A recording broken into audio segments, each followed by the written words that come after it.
Alright, looks like we got ahead of the chase. Somehow the thing turned itself off in the middle of my video.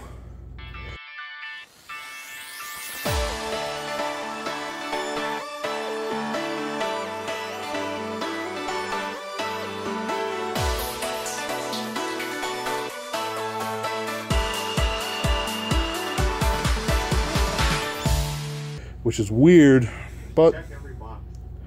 Yeah. What? You read box 1. Yeah. I've grabbed box 1. We're still in box 1. I pulled my 2 triple rares from it. I pulled only 1 double rare. The rest of it. Here's the map. Yeah, I don't know what happened, guys. And you know, I really bared my soul to you guys. I reveal things. I haven't revealed to anyone else.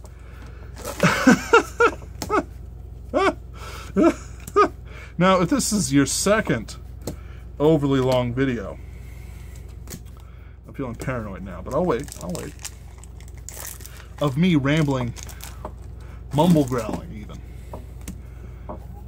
Mumble growl. Like Vin Diesel. Mumble growling into the night.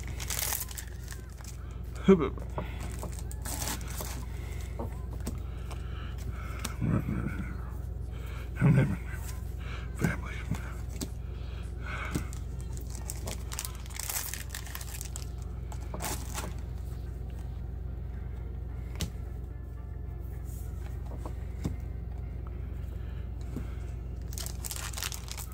Do.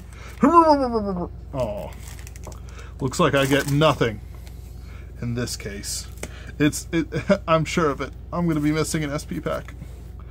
Missing 2 SP packs in a row. Wow. I just don't have the fortune. There we go. Oh. The problem with drinking sodas is the belching. People are going to be like, Ben, how'd you get your start in Vanguard? How'd you become the king of all countries? A literal empire of stormtroopers brought about by Vanguard. How'd you defeat, this is number 2 by the way, the US Army? Still recording. I don't know what happened. How'd you defeat the US Army with a card fight? Well, I started throwing cards in their eyes, and well, only the Marines had sunglasses, and I bribed them with 1 free war. Any country they want. Immediately started fist fighting every Russian in you know, the vicinity, which was absolutely hilarious because the Russians started fighting right back. And it's like, I'm like, Putin, I'm sorry, man. Hey, buddy, it's fine. We drink vodka after this. I'm like, no, you poisoned the vodka.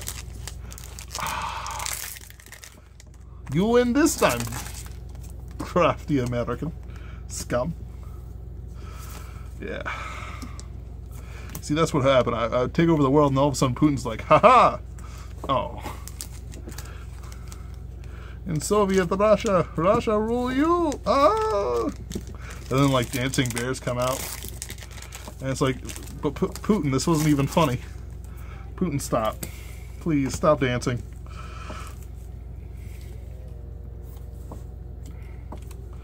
Hup.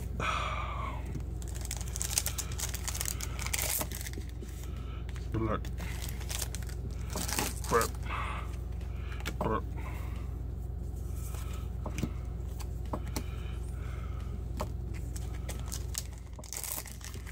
Hey.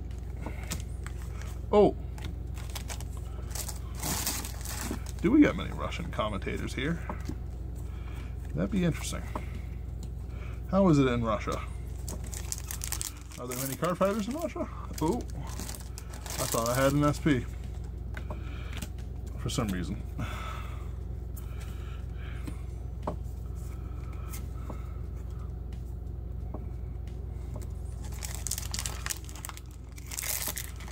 Russian women are beautiful.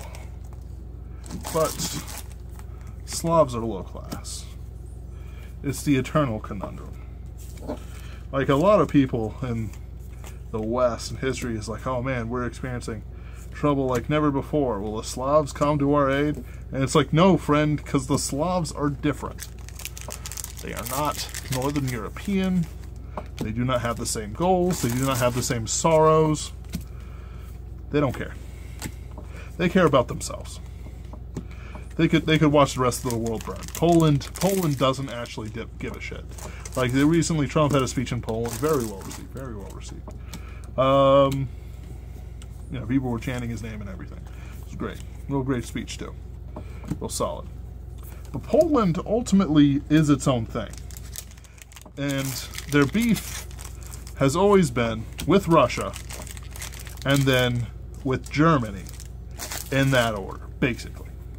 Like, ever since Catherine the Great conquered it, well, not Catherine the Great, but her and her ancestors and predecessors conquered it and split it between them and the Prussians. You know, they've kind of been fighting for it. Mirror. Oh, Chatelet. Gouge my eyes out. Wubba lubba dub dub.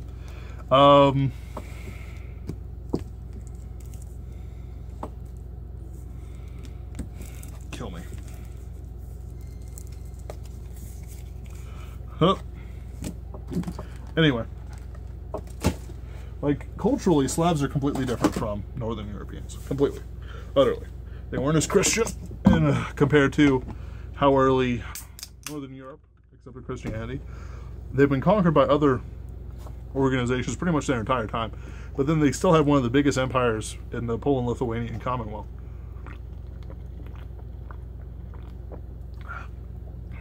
And during the wars with the Ottoman Empire, during their expansion,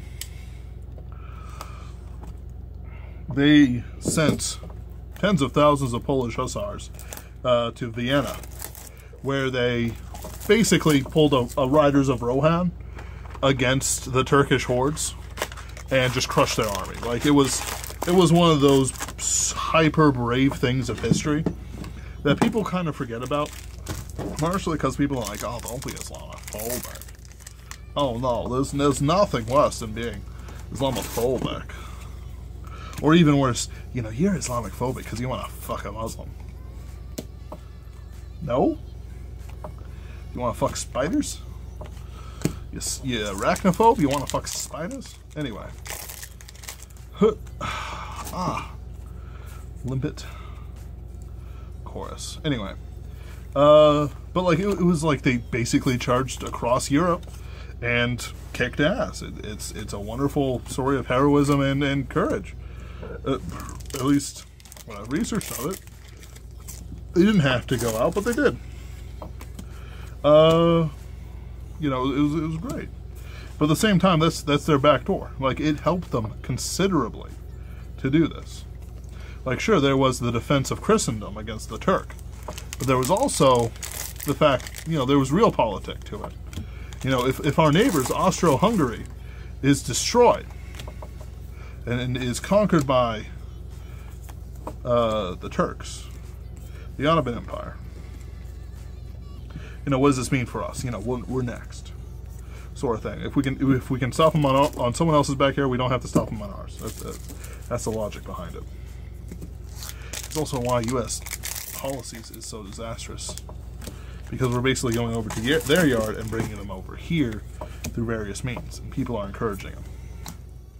Like, it's like 95% male and over the age of 21. It's really stupid.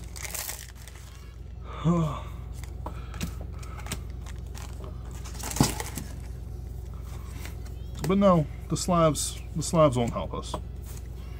Help the West against the Muslims and other forces arrayed against us. First off, things have to get a lot worse before they get better. Any historian knows that. Like, sure, we're about the equivalent of 300, 400 era Rome, somewhere in there. Like, we're not down for the count yet. We're pretty down for the count, but we're not down for the count yet. People, one of the weirdest things about the fall of Rome is that people blame Christianity for it. And I feel that that's very unfair. So, I got a SP Kaname. I didn't wipe my hands clean when I touched it.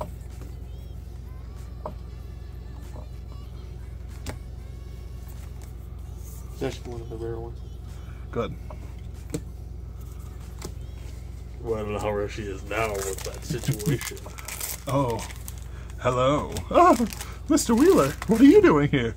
Nothing. Why are you under the changing rooms? Nothing.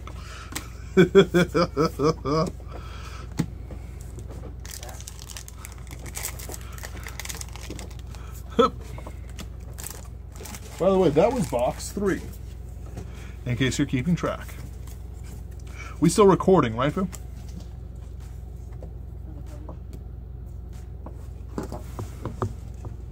Good. Hup. Hup. Hup. And the thing is that Rome was actually doomed the second the Empire came to be. You might say, Baron, you stallion of historical, archaeological stallions. How could this be?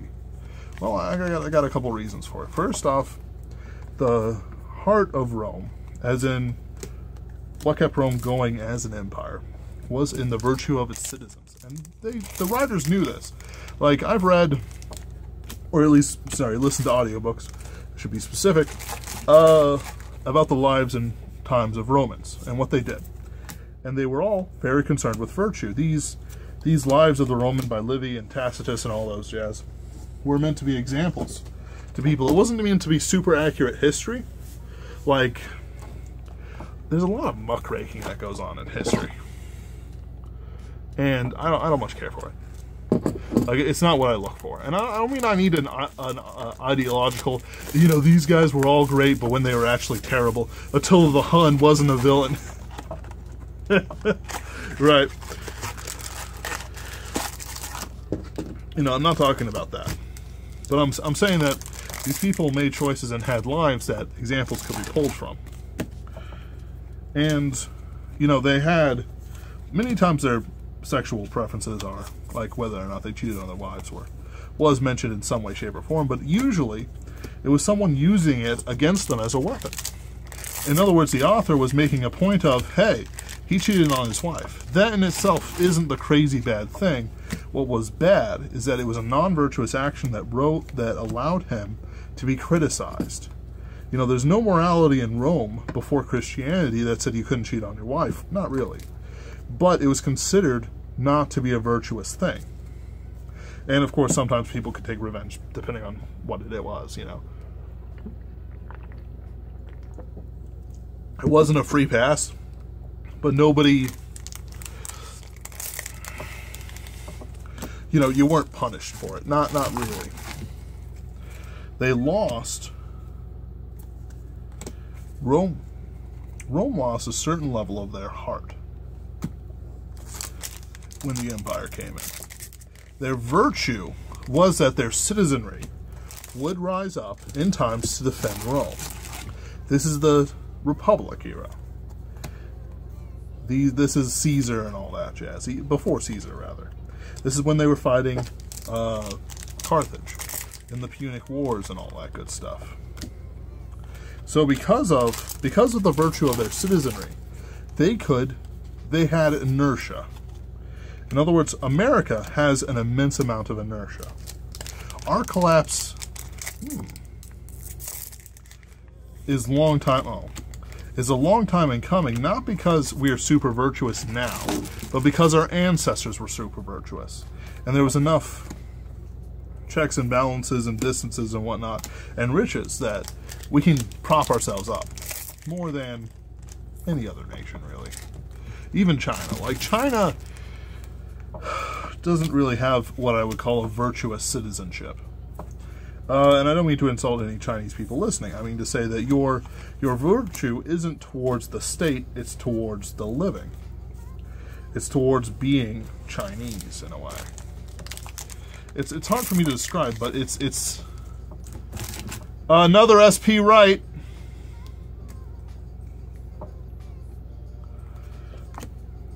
It's like this. It's the difference. like all nations, all civilizations are different. Like, but if I would say the difference between Rome and China was that its citizenry didn't need to be asked to rise up and defend whatever and form armies. But it seems in China, from what I've read of the Five Kingdoms and all those crazy battles and stuff like that, is that people tended to be forced into conscription and stuff like that, as opposed to doing it of their own free will. Like, I never really hear of the Chinese doing that. Sure, nobles can, you know, people who are super patriotic, and I guess the communist revolution is, but I don't count communism for much of anything.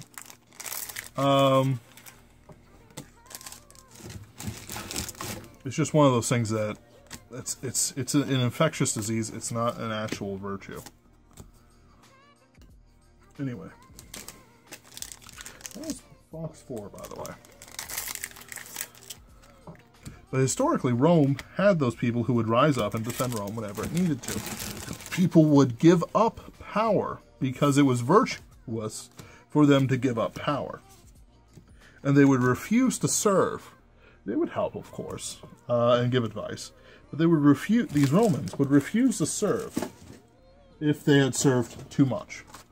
And they gathered too much power to themselves. They would only serve one consularship, that sort of thing. And people thought that that was the right and appropriate way to do it. And whenever they were dictator, like certain Roman generals during the Punic War, they oftentimes gave up that power to naturally. Like, they could have kept it up forever, but they didn't. When they had, because Rome came out of a king, Tarquin and others who were evil men, according to the legend.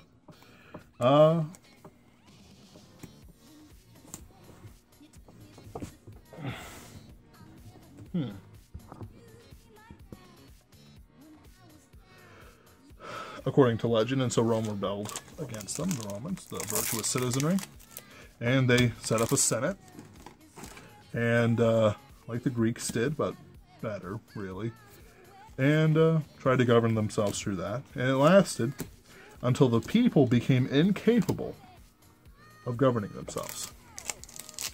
And yes, I mean that in a bad way. Like, they were incapable of governing themselves. And it wasn't because they all demanded bread and circuses, but rather because Roman elites, well, oh man, there's a lot. There's a lot to this. But basically, the rich got richer and the poor got poorer. And the poor lost their land while the rich got all the land. That's it in a nutshell. Like, it's, yeah, like not much else for it. There was a client system, a great deal of corruption, a lot of murder, that sort of thing. The Gracchi brothers were murdered. Who tried to reform it all, you know, but it was too late. Like, Trump might be the equivalent of a Gracchi, and then his son is the next Gracchi. You know, there might be a cycle of 2 or so, but who knows? Anyway, hope it doesn't end up the same. Rome fell, not because, and people blame, some people, idiots, blame Christianity for it, not because of any lack of virtue, but because the rot was too set in for it to survive. Even though Constantine became an emperor, the weight of the empire became too much. And that's why he moved the government to the more centrally located Constantinople. When he reunited it, and it was split, and it came back again, and it was divided up into fourths, and like really complex stuff that they just tried to fix it. But all the might of Rome proved useless, and when they let the barbarians over, well, that's it. Too bad. Done. Game over. The barbarians were not Romans. They were barbarians. They were not as civilized as Rome. First GR as Pacifica. They did not love the same things as Romans loved them. They liked Roman living. And even when Rome fell, they continued on many of the same practices of it, even in a barbaric way. Bathhouses weren't killed by barbarians. They were actually killed by the Black Plague. When people were smart enough to know, oh man, those two guys got together and then now both of them have it, you know. Oh no, like, I don't mean in a gay way. I mean, it's like they didn't understand germs, but they knew that if you were around people with the Black Death, you'd die. You know, like, that's rudimentary, kind of 101 shit, but they got it. They knew that if you had a child with smallpox, you could rent him out to play with other kids. And so they would have, you know, smallpox real early. Chickenpox, rather. And you just have to let it go.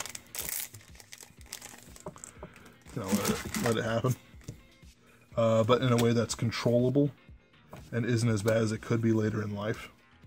Like, that's the whole focus of it. Making sure that, that was 5, and now we're on to 6. I think we're going faster this time. Huh.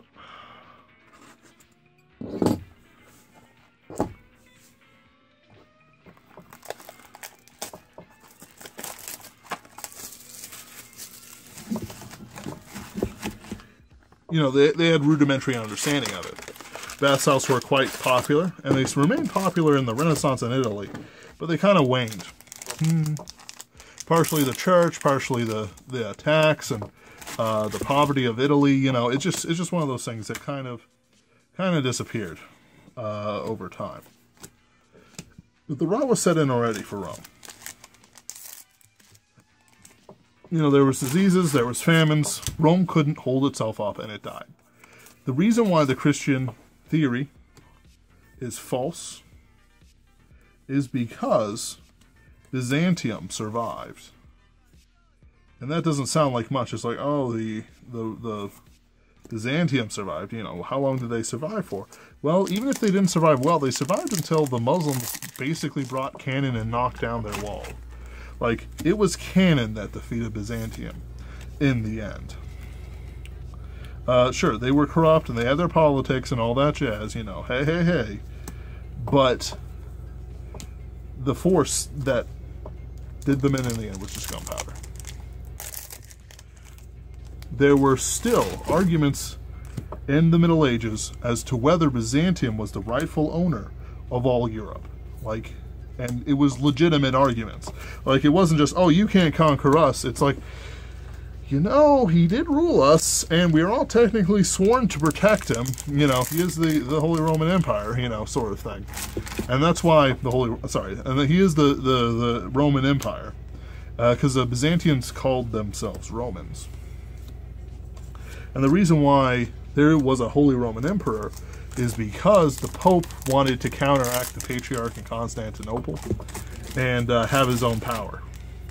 An empire and stuff like that to do things with. I think it was kind of a dumb idea, but it lasted a very long time until Prussia. It basically survived everything but Prussia. Like Prussia is dicks. Like it is a dick civilization.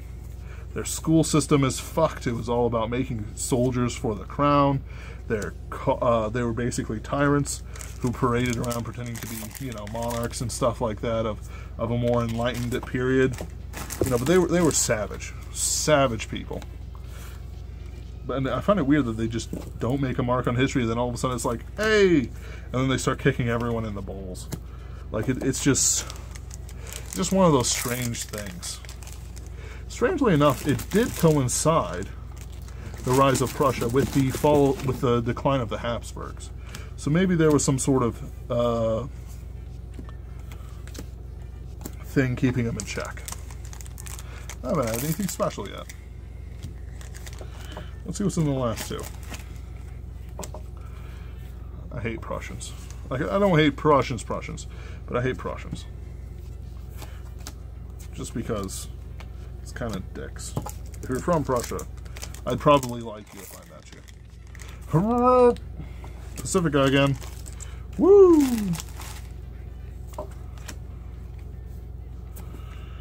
Oh well.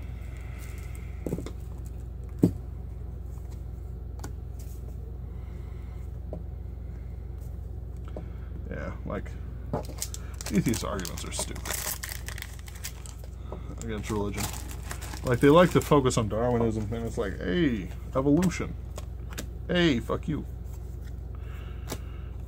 It's cute. No intelligent and educated Christian denies natural selection. Natural selection is a natural part of the world. But it's the evolution and the questions of it that come up.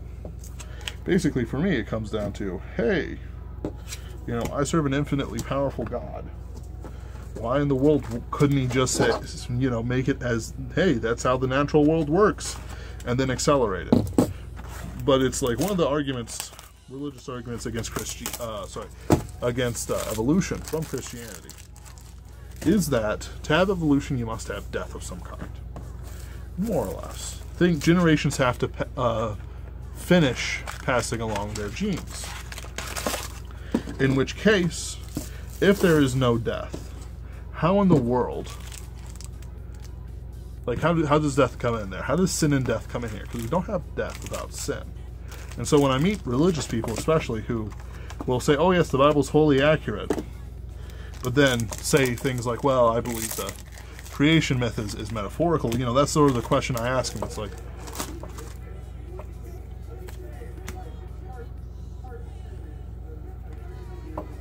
what are you listening to, Ash? Ah. He's doing some editing. You know, it's like, how do you explain the entrance of death and sin? You know, where does the sin part? You know, well, it's all a metaphor. Well, what parts are a metaphor? Is this realistic? Is Jesus real? Well, yes, of course Jesus is real. What part differentiates the metaphor from the literal? And I feel that people don't really give me a satisfying answer for that. I believe that the Bible is literal 99% of it, when it's not prophecy or poetry and stuff like that. You know, that stuff you just can't take as literal because of it's prophecy. You're always wrong about prophecy. You know, the Dark Lord tries to kill the stable boy who's destined to overthrow him because he's the hidden bastard son of the last king or something like that. But, you know, in doing so, all he does is hasten his own defeat. You know, it's one of those things.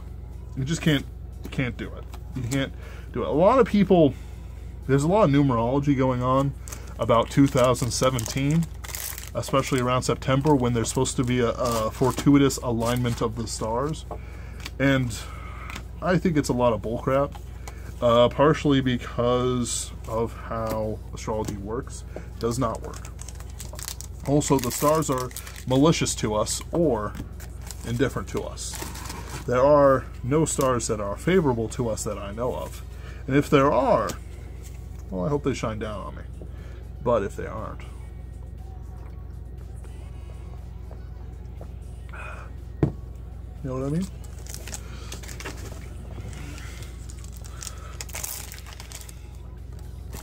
A lot of people sell astrology and make money off of it.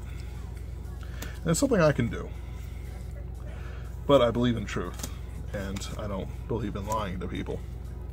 So. But my argument is simple. In ruins, and in very, very ancient stuff that's different from the stuff around it, like we're talking pre the civilization that lived there, I believe that's evidence of a pre-flood civilization. There are things that exist, however, we have no buildings that go below about 6,000 years or so. 8,000, 10,000, somewhere in there. I believe that human civilization in the world is about 12,000 years old. Bit more, like 13,000. I do not believe the generations are literal, and I don't need them to be. The lineages are there mostly for Jews, and to prove kingship for Jesus Christ. And really the important thing of it is basically to David. Boaz to David to Jesus. Unbroken line of succession based on various prophecies and requirements. All we need. Don't need to overthink it. But the thing is that a lot of the ancient stuff have star dates and constellations and all kinds of stuff like that that point to certain star formations that require the world to be at least 12,000 to 13,000 years old or so, or to have buildings that we have found to be that. Now you may say, what about the rest of it? Well, the thing about radiocarbon dating is that it's not actually that accurate. It's accurate to a point, but once you hit above, what is it? I think they extended it to 10,000 years. Now, I haven't researched this in like 5 years or so, but the last stuff I researched, it was only accurate to about 10,000, 14,000 years, give or take. It used to be 6,000, but they increased it when they discovered some, you know. Number 8, they discovered something. I can't remember what. I don't really keep up with archaeology as much as I should. I should do it more. I like archaeology. And so that's my opinion on it. Now, do I believe that natural selection is false? No. Do I believe in evolution? No. The thing about evolution, the changing of animals to other animals, is that it does not happen. We have examples of natural selection in action. We have examples of slight change between species, breeding, all kinds of stuff like that. The mechanics are there. However, we have never bred a dog into a cat. And I know they're different things, but like I'm using it as a statement. We've never made a half-breed horse and wolf, even though they're of the same species. I'm sorry, not species. They're of the same ancestor tree, I think. Or is that whales? I don't know. There's something in there that's like wolf and it, and they're like completely different animals and they branched off. Like, we cannot mate with gorillas. And gorillas can't, at least, I hope not. I mean, that's a sci-fi horror flick right there. Ooh. It's gross. I gross myself out. I'm sorry. I'm sorry. But basically, you know, there's not a lot of changing out. Even we humans aren't changing. Like, we are not observing evolution happening. For something to be science, you have to measure it and be able to repeat it. I don't mean in some bitchy sort of, you know, oh, it's not science, we can't measure and repeat it. Like I've been saying, natural selection is a thing. But in the sense of, there's nothing I can point to and say, yes, this is natural selection. Or, yes, this is evolution. I mean, sorry, I can point to natural selection, dog breeding, fine. However, there's nothing I can point to and say, this is evolution. The half-breed species that people point to as traditional models, certain opossums and rats and stuff like that, are not... Some of the ones I've seen in the British Museum have been cripples. Clearly, there's been short legs, they couldn't move around as much. Obviously, they were some sort of species that was lucky enough to live, but not lucky enough to live well. And they say, oh, this is a half-breed between blah, blah, blah. And, you know, I'm looking. I get it. You know, you guys are more learned than I am, but it seems like you're just grasping for it because you really want it to be there. Or for humans, it's like, oh, we have these examples of this. And it's like, sure, we have all these examples of humans, but many of them turn out to be pygmies or fake or just a tooth. Just a tooth. And it's like, sure, you can determine a lot from a tooth mark, but sometimes they go like, okay, so we know what the lower jaw looks like, and here's the rest of the ape. What? First off, you know, what if it's just a guy with a deformed tooth? Huh?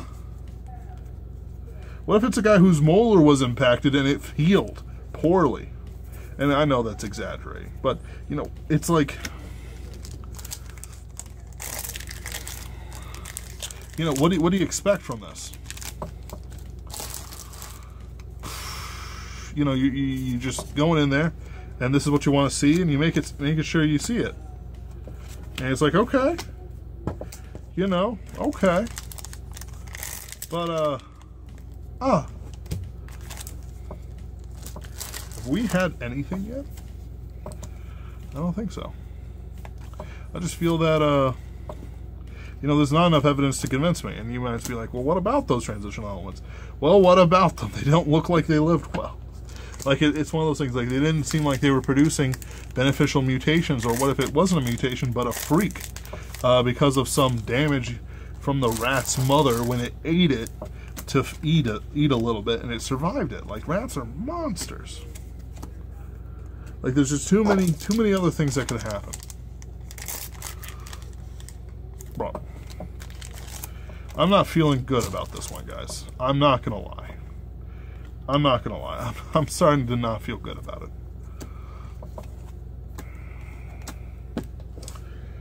Oh, box 9. The thing is that even though I'm not a man who believes in rationality and science and everything like that as a good thing to himself, I am a man who believes in evidence and what is put before me. You know, I believe with my eyes. You know, I've seen the works of God, and I've seen miracles.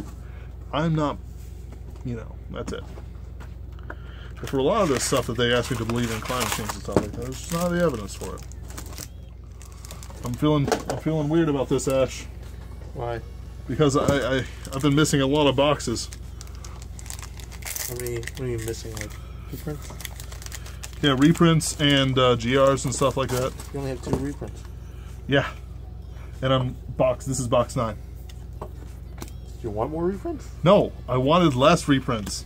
So 2 is fine then, right? Right, but I'm worried that I'll get them later. It's legitimate fears, man. Anyway.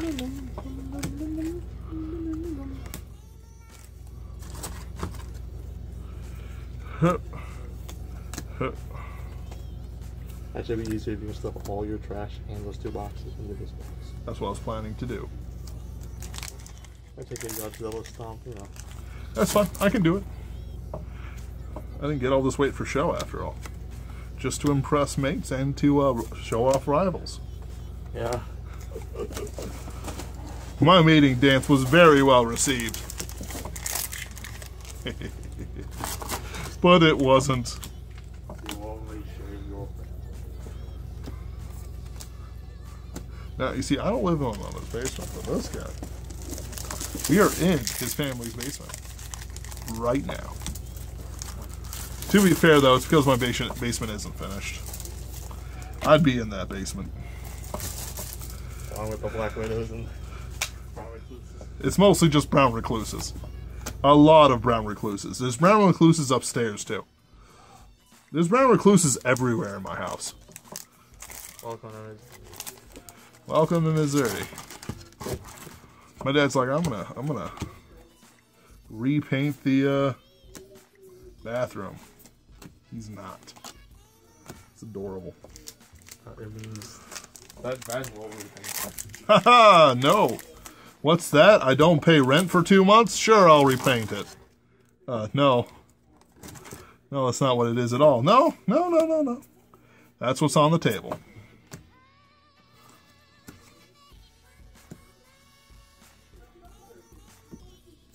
Hup.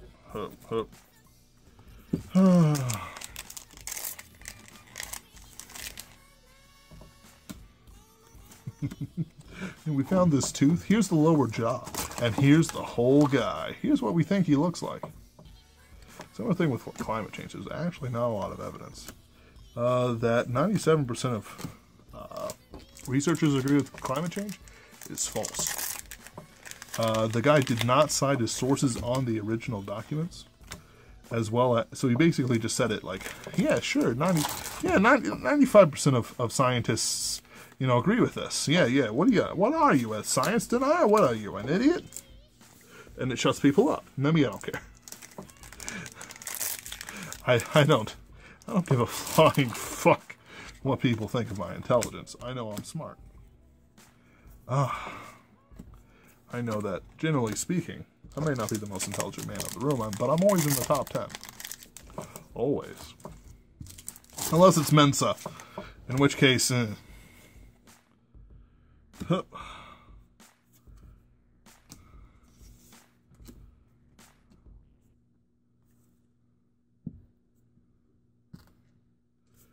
So it's like, okay, you can attack my intelligence and say that I'm untrustworthy because I deny science, but you know, that hole in the ozone layer wasn't caused by aerosols. Like, and if it was, it would have been over the U.S. Let's be real here. Like, it would have been over the U.S. if it had been caused by aerosols.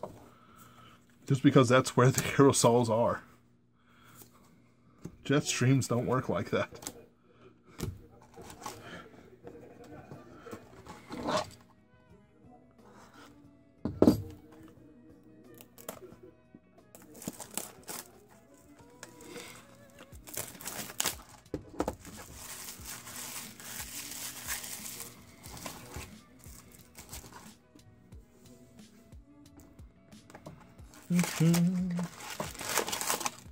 This is box 10, by the way.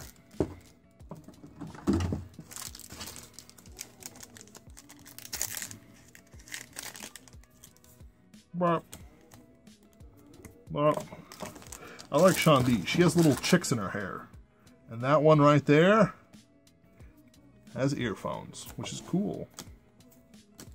You know what else is cool? Steampunk. You know what's not cool? Mediocre steampunk.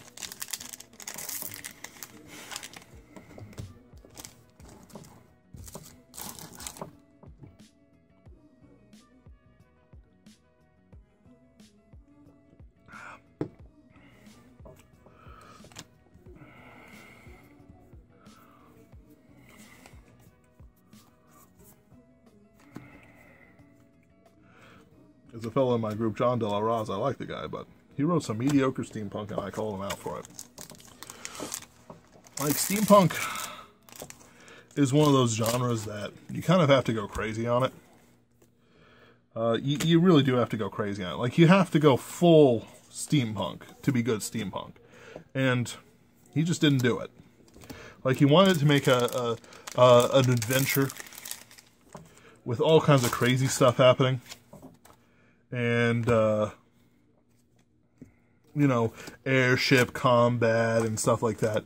But the thing is, he violated Ben Wheeler's law of ship-to-ship combat. The rarer a ship is, the more awesome a fight must be.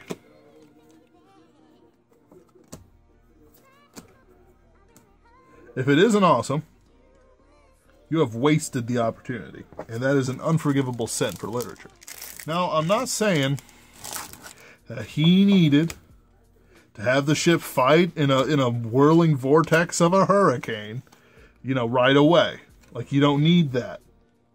But the thing is, he tried to make a more realistic steampunk, and that just doesn't work. Like, it doesn't work at all. And not because it was poorly written either. Like, the guy's a competent writer, very competent.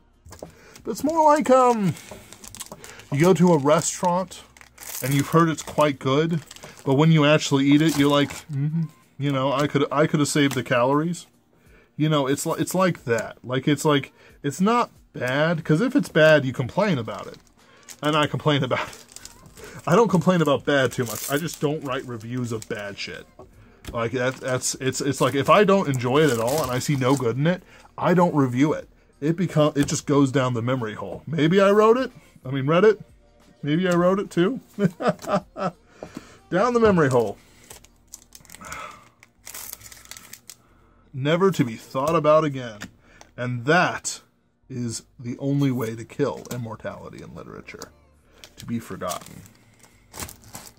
William Hope Hodgson was nearly forgotten, which is a damn shame. So is George MacDonald. Nearly. Not all the way. Just nearly. Oh boy.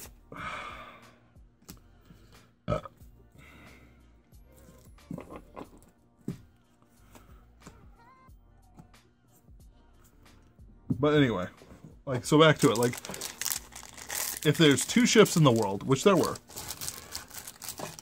and one of them fights the other, you've got to make it cool. You got to make it awesome. Otherwise, it's kind of a cop-out. Like, let me put it like this. Like, let's say, in Captain America Civil War, there were two leaders fighting each other due to Kilgore's, or whatever his name was, influence.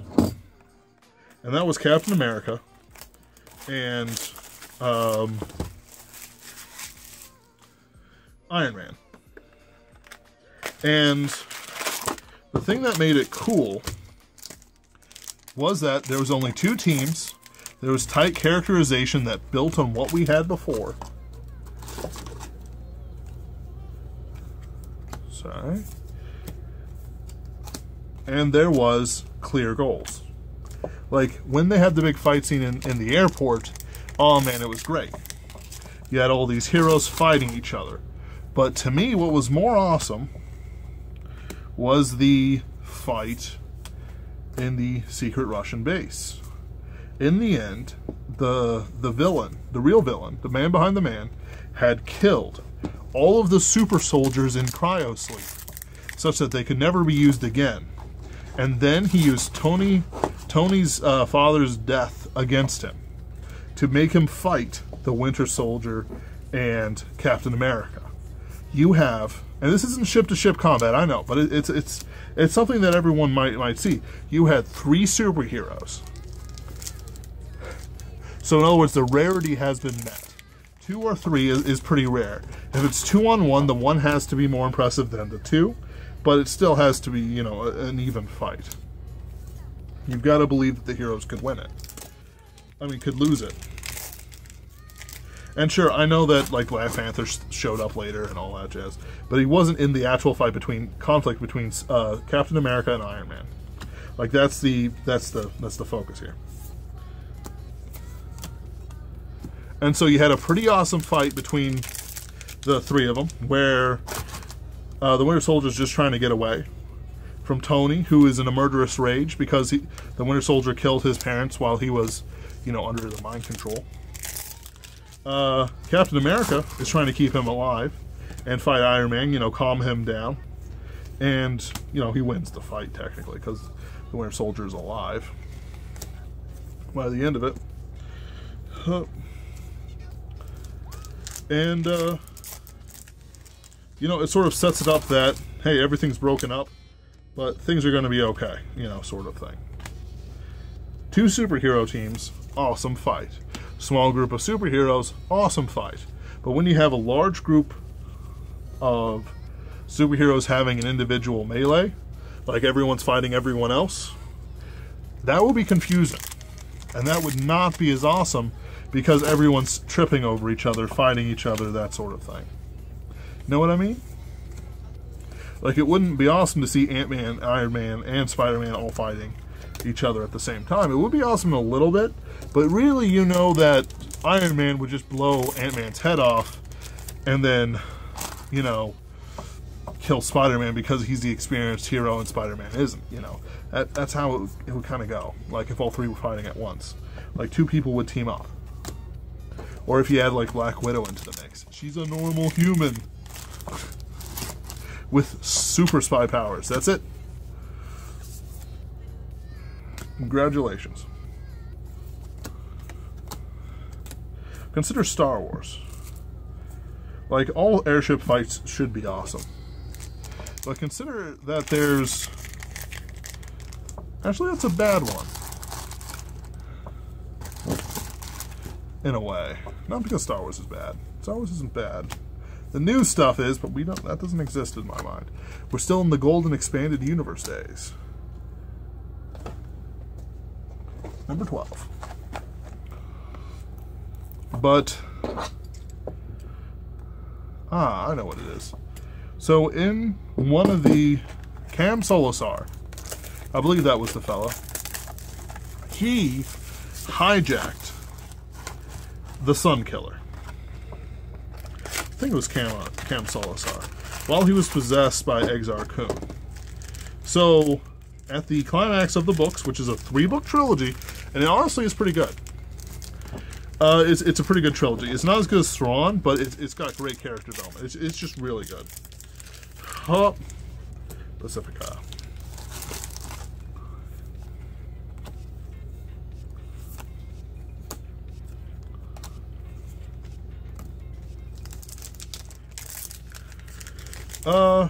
There's a Death Star prototype versus the Sun Killer.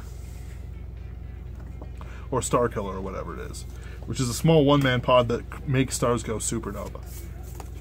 Like, it's an awesome fight.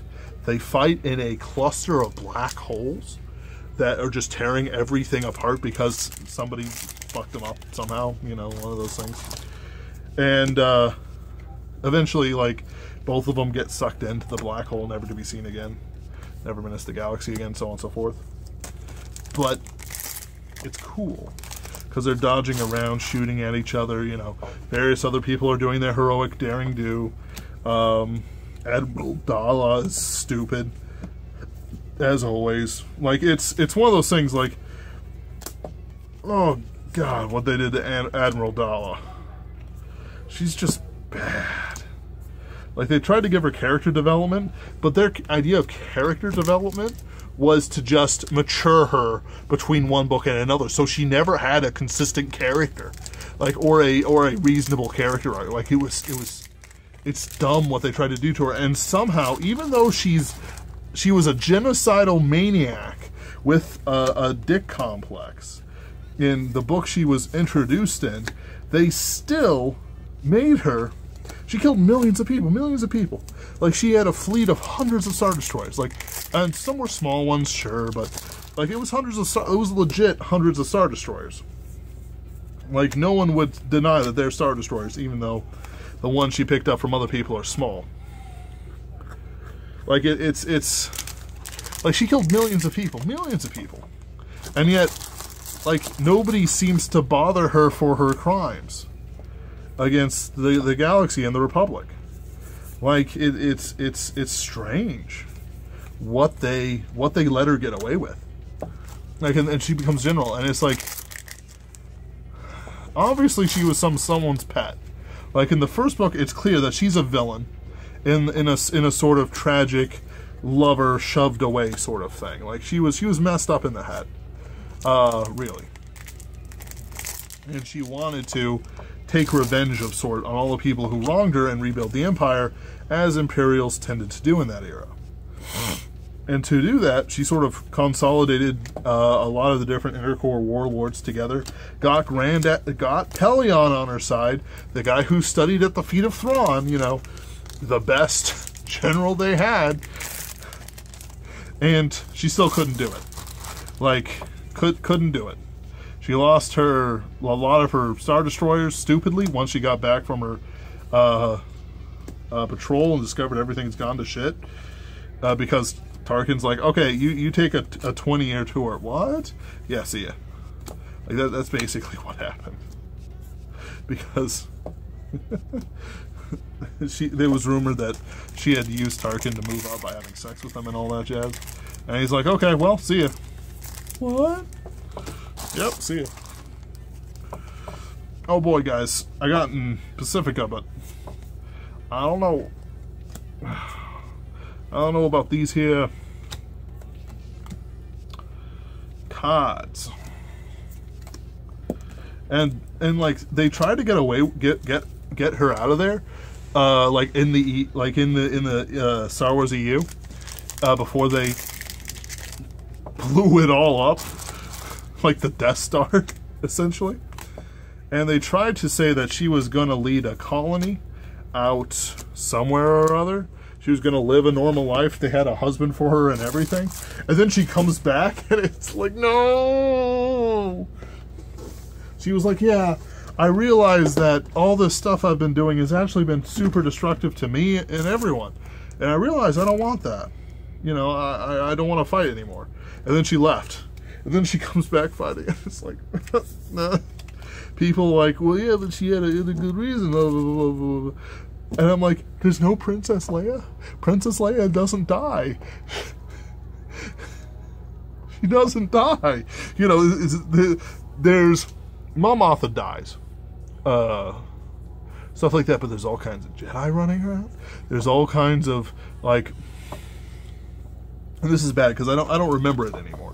But basically, there's a bunch of other people in front of her, including the Imperial Grand Admiral Pelion, who are 10,000 times better at not tripping over everything and wiping out civilizations than her.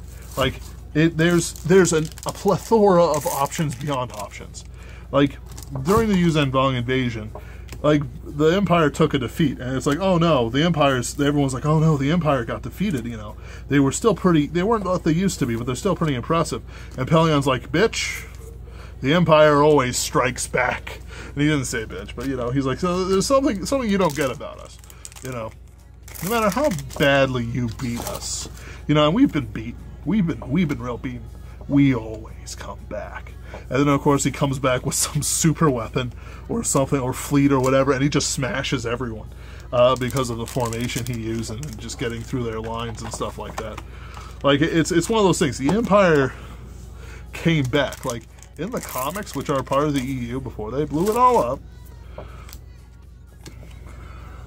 the Empire comes back and takes over the Republic again. And they have an Emperor Jedi.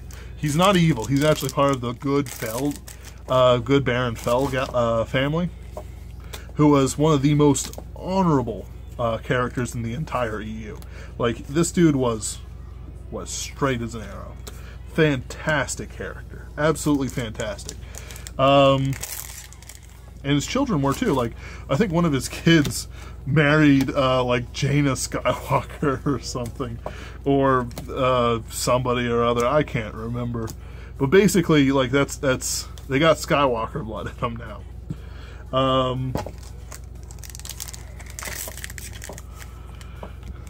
Like, it's one of those things. Like, it's pretty great. Like, he was a guy you could really root for because he was strict and honorable, and he could fly a TIE fighter like no other person. You know, he was great. There was something great about him. Like a Roman. Like, he was, you know, easily to be said like the last Imperial. You know, not literally. Thrawn was the last Imperial, really, in the sense of superpower.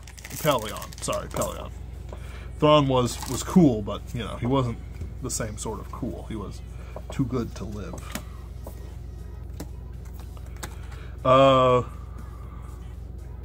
He died on the eve of his victory, which is a damn shame. Shizuku. Mom 13. Stabbed through the heart. But it was so artistically done.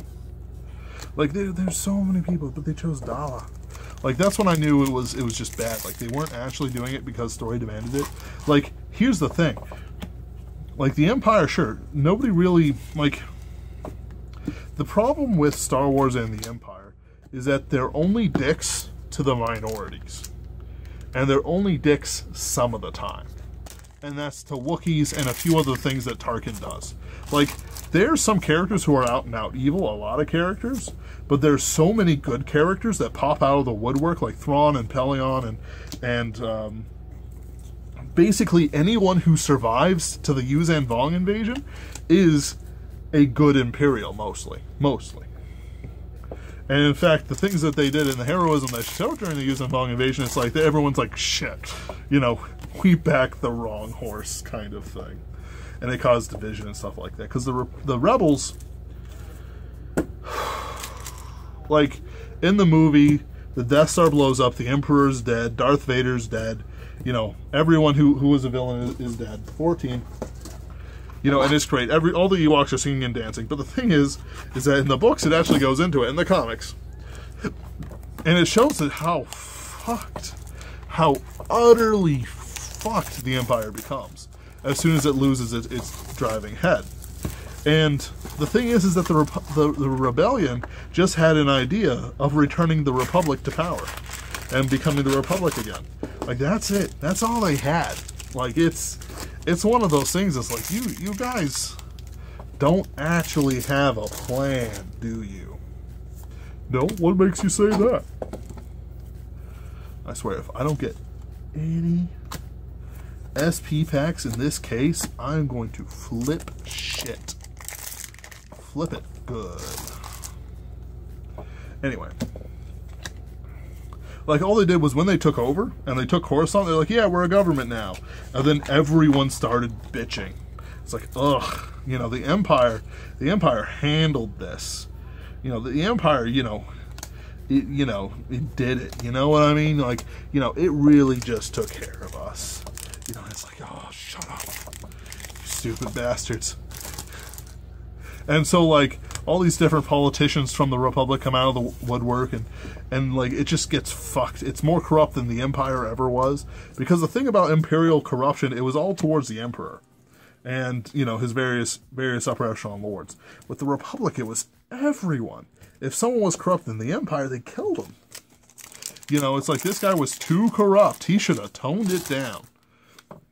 But the Republic doesn't have anything like that. It just sends some people to jail. And then it started the recriminations, and it started falling apart. It's like some of the stuff the lefties do. It's like, yeah, we want a change in government. We want loan forgiveness. We want this. Okay, well, what next? Like, what does this entail? What does this mean? Who's going to pay it off? Baby boomers, Social Security? Oh, man. Oh, man. And just my luck, in like 5 years, Bernie Sanders is going to win the president of 3 years, I guess now. Bernie Sanders is going to win the presidency. And it's like, loan forgiveness for everyone. Damn it, I paid it off already. Ugh. Hubbub. Huh. I like anything. Chow chow. You pieces of shit, I paid it off. Damn you. Damn you all to hell. And so, like, because they had no idea, no discipline. Like, Empire, Pacifica, that's 4 Pacificas. Son of a bitch, and no SP pack.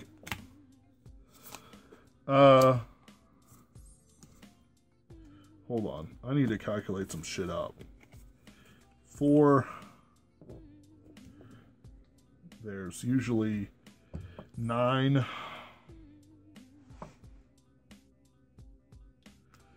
Oh boy. This isn't good. I don't like getting all these specifics. Like, they had an idea, they had a plan, and they had the power to back it up. Like, and that's the thing, you don't have authority without power. And the thing is, the Republic was kind of like the Confederation. Was like the Confederation of states in the United States back in the day. Wow, my bad. I started opening up a new pack and I wasn't even done with the packs here. And it was like, no power to do anything. Everyone's pissed at each other. Virginia wants to leave. You know, fucking Virginia. Always wanting to leave and shit. Leave my ass. Virginia. Fuck you.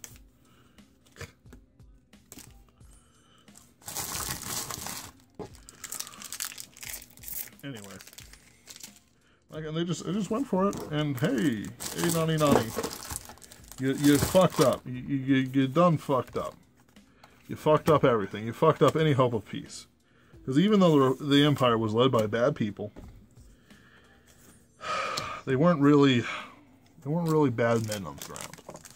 Like, and it's like, oh, but you're just making excuses for Nazis, aren't you? Like, no, the Empire only looks like space Nazis. You know, it's just one of those things. It's like, how can you support a group that has no plan, that doesn't really exist outside of its own mind, who can't handle themselves and always divides up? General Beliblis left the rebellion because he got pissed at everyone. You know, all kinds of stuff, and led his own rebellion, you know, all kinds of stuff like that. How can you say you can govern and have a legitimate governorship, you know, if you can't get your house together, house in order? Fucking Shizuku. And I don't think the Republic answered that. I don't think the writers had the skill to answer that. Timothy Zahn did, I should say. Because if you read his Allegiance series with the stormtroopers who go AWOL because they were forced to massacre a village of rebels, which was a bad thing. Like, I'm not excusing the Empire's crimes. I'm just saying that, hey, you know, it's oversimplified, and there's things that we can take from it. And that is, you can't govern without a plan, without strength.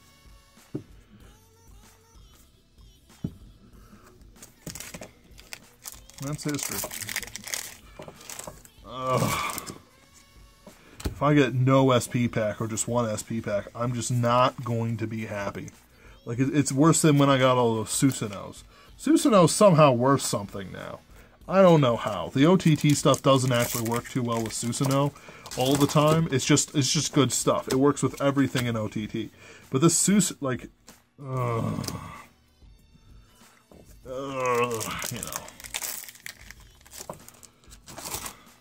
I don't even know what the triple rares of these are valuable. I'm just going to leave them up at a price.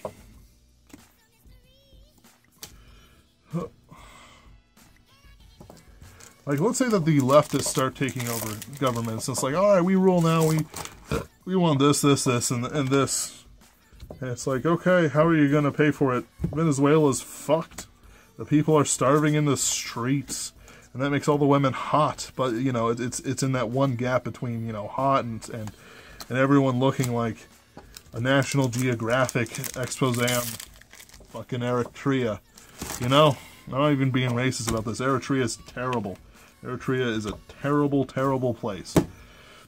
Starvation, Ethiopia, it's just all bad, all bad. It's like, great, how's socialism working out for those places? All right, you actually going to, you know, have success here? No? No, you're not. Because socialism never works. There's no socialist state that has actually survived. What about China? They're not socialist, they're capitalist with a dictatorship. Totalitarian. Like, that's what they have. You know, they left communism, like, miles ago. Drove out of town. Didn't stop for gas, didn't signal, didn't stop at red lights or stop signs. They just drove right out of it as soon as Mao died, because killing off 100 million of your own people or so, or 50 million or 60 million, 30 million, the numbers change. It's a good way to rule. At the same time, killing your lovers.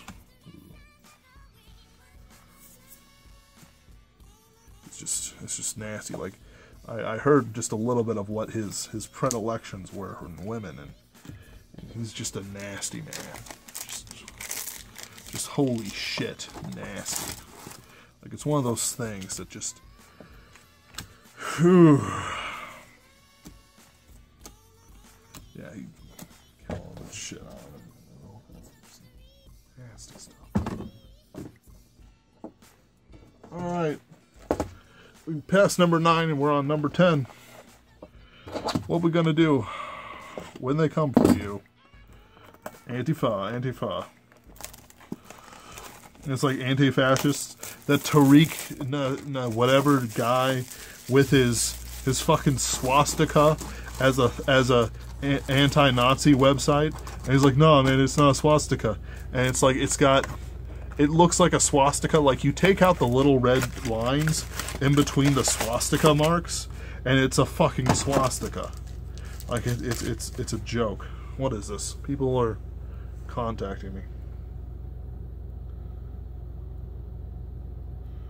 Stupid. What is this?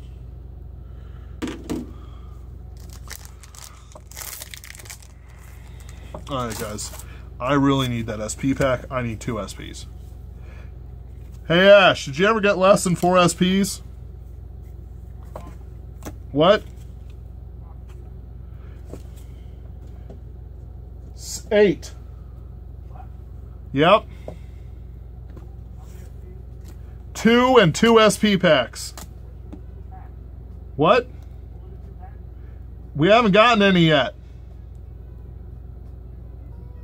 I've gotten 2 SPs, a Rate and a Kaname. I got a Rate and a Kaname. Anything else? No. Oh, this is scary. Well, 8 boxes. It's stupid, Vu. Stupid. How many replays? How many 5. Pacificas? 4. How many kind of oranges? What? How many oranges? 1. This is just a shitty box so far. Keep. Yeah. What's in that box you're in right now? Huh? Haven't gotten anything yet. Come on, boys. You can do it. Oh man, I'm hoping. The wheeler doesn't deserve it. Oh, whatever, I'll pick him up afterward. Hup. I just don't have the luck I need for this, man. Yeah, so now when you're someone else open it. Basically, yeah. You're like, oh, you're lucky. Is she? He's barely. More than you. That's true. Actually, I think Chris is the luckiest. Just be like, Chris, what day? Chris, I will give you $20 to open all of these. I'll write all the commentary. You can just shut up. I will do the weird talking throughout it all, Chris. You just have to sit there and open shit up for me. And then you open the God cases, and you're like, well, you have a long job ahead of you. And he's like, I want $50. Damn it! Like, as long as your pulls are good, and then the pulls keep getting good, and you're like, well, guess that's another expensive property case. Nope. Oh, Riviere! Riviere SP! That's nice. That's $100. That's a nice $100, Vu. That's a nice $100. I don't like that art, though. Really? Yeah, I don't think it fits your character. I think it's supposed to be like a candid shot. It doesn't fit her, though. Ah. I get you. Huh.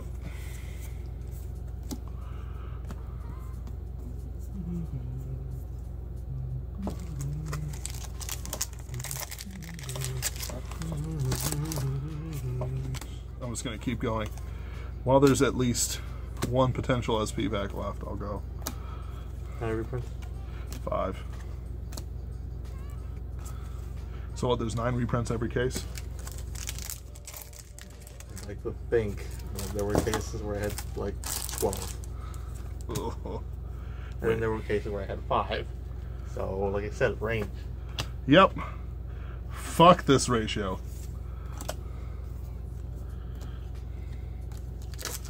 But then I open a God box of just all Chow Chow SP.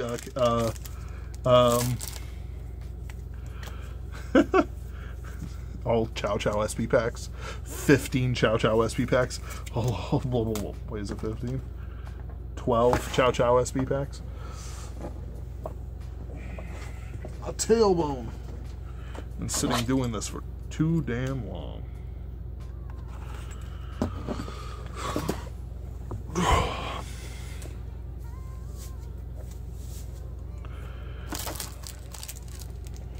I'm on box 11, I think.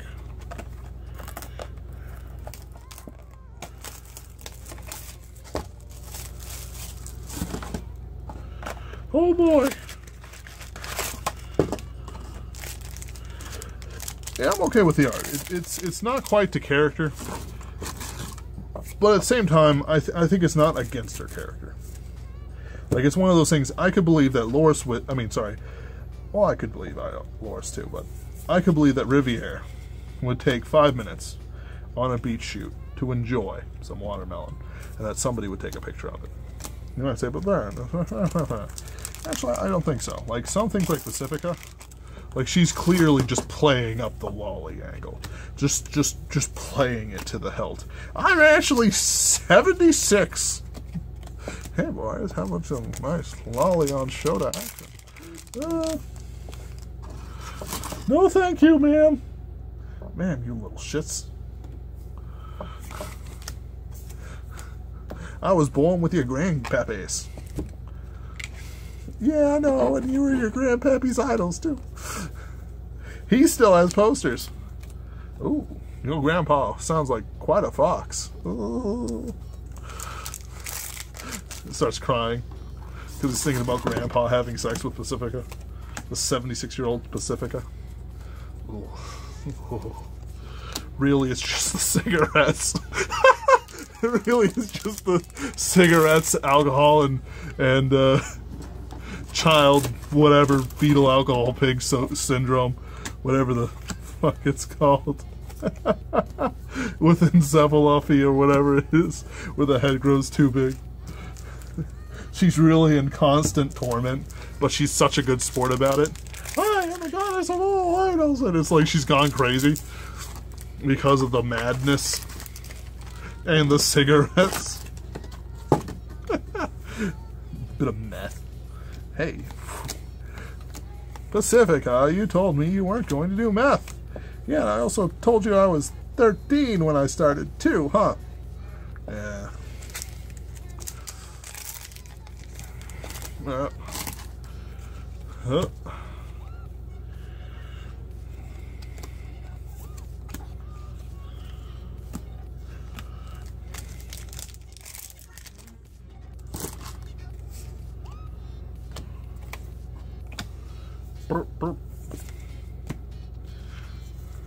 I was in their car to Kansas City to St. Louis one day. It was hilarious.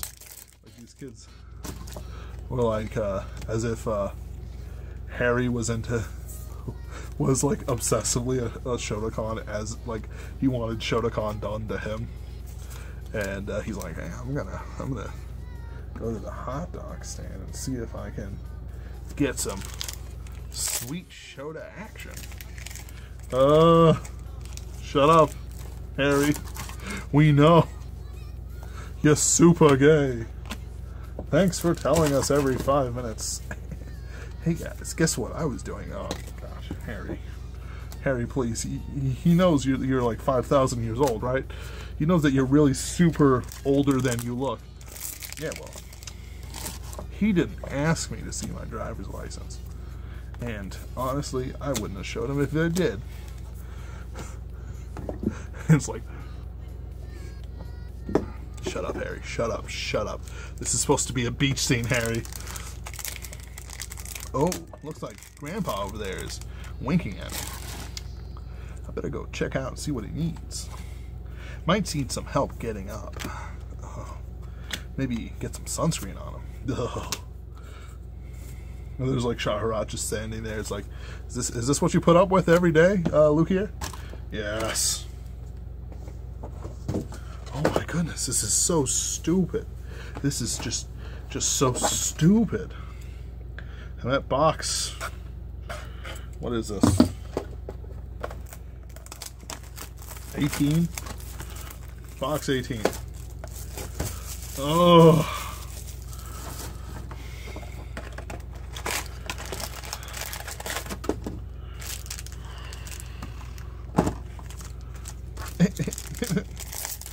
And Charlotte's like, yeah, why am I in the sun? Oh wait, vampires don't burn in this world. What a pity. And there's like some chick with sunscreen. It's like, hey, can I rub your back? I can rub yours. She just faints. Because he's a vampire. A sexy, sexy vampire. I become a vampire. I just transform into someone slightly less hairy. My beard crop falls out. SP pack. Come on. Come on. Chow Chow SP pack. Chow Chow. Get it? Yep. SP Turia. SP Ange. SP Lapria. Well, that's Blatty. $500-600 SP pack. Right Chow there. Chow Blanche. Chow Chow Tino. And Chow Chow Sarah. Nice. Well, I needed this. You know what? I started praying and the Lord provided. It turns out that I have a greater thing than knock up my set. You just can't deny the rest it. of your monster crushed for your loading. No! No, it's like I don't even get like random reprints. I just get Shizukus. I just get 6 Shizukus. So yeah, this makes it worthwhile. And I wasn't joking about the religious stuff, but this makes it worthwhile. Like this SP is just golden. This is a thing. This is some of the best SP art I've seen since the Loris wedding SP. Like it's good. It is real good. This is okay. We've seen this. Here's Tino. I do like this SP art. Sarah, it's okay. Ange, it's great. Eh. And this ain't bad at all. Whew.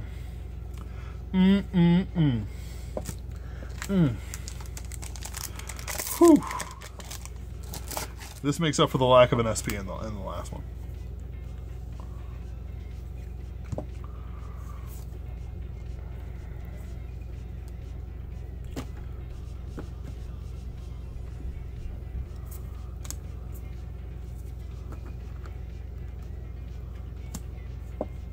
It's nice. I'm really happy. Ah, another reindeer. I'm sorry, Riviere. River.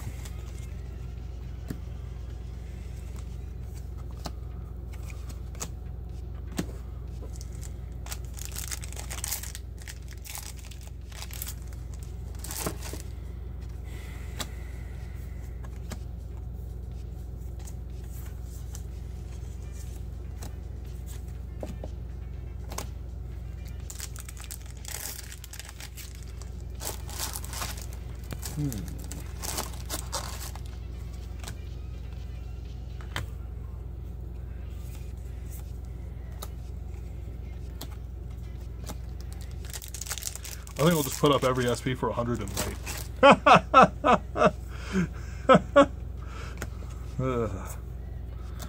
Looks like I'm tithing tonight, boys. Going to a confessional. I've got a good joke to tell about that in a bit, but well, I won't tell it. But going to a confessional. So, what would you like to confess, my son? I curse upon you. God's graces. Oh, God's good to me. And the priest is like, oh, and like fucking sunglasses and shit pop out of nowhere. Yes. What? How many did you get? One? Yeah? Oh, 4. Okay, then you're good. And enough to make a 5th one. Minus the tier, of course. Yeah, yeah. It's funny because I started looking at all my single SPs. I'm like, wait a minute.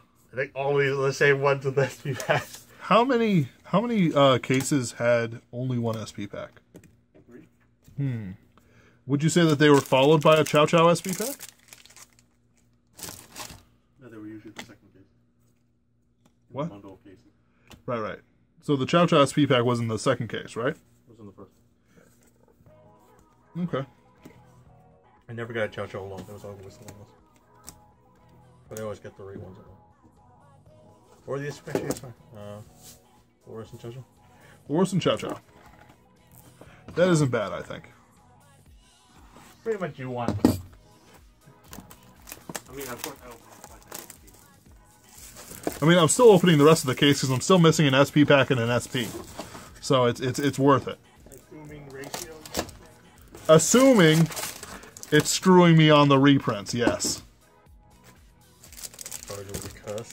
All gloating. There's a. There you go. There it right is. There. That hurts. Fair that play. hurts. Fair 4 Shizukus. Oh boy. For all that gloating. What? I gave glory to God.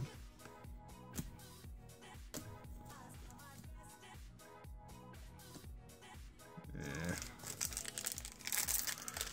It hurts. I need a priest. Priest, sanctify this case. No. Go to a Orthodox church priest. Father, sanctify this case. No prob, fam. I do machine guns for the Russian army all the time. Have you seen that? They do that. And it's like, sure, the Catholics used to bless swords and shit, but it's like, that's another level when you're like doing the machine guns. And the ship. Putin has actually done quite a bit for the Orthodox Church, at least. Not all of them. But certainly for the Orthodox Church. And that's good for Russia. Russia is an Orthodox country.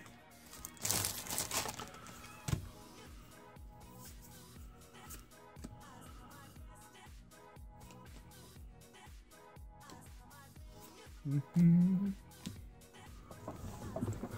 just had to make sure it caught me getting a Chow Chow SP pack. Otherwise, I'd be unhappy.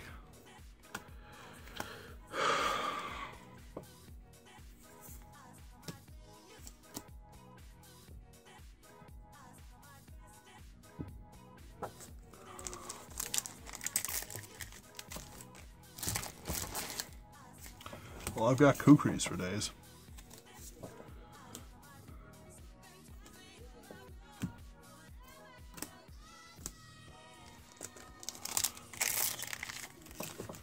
I like how Bushiroad was like working towards like draft play, and then they're like, nah, let's stop supporting it.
Alright. So I just say right now. Kind of killed all the excitement and stuff like that. Not getting what I wanted. Which is nice. Like that thing pays for more than just a box. You know? It pays for quite a bit of that.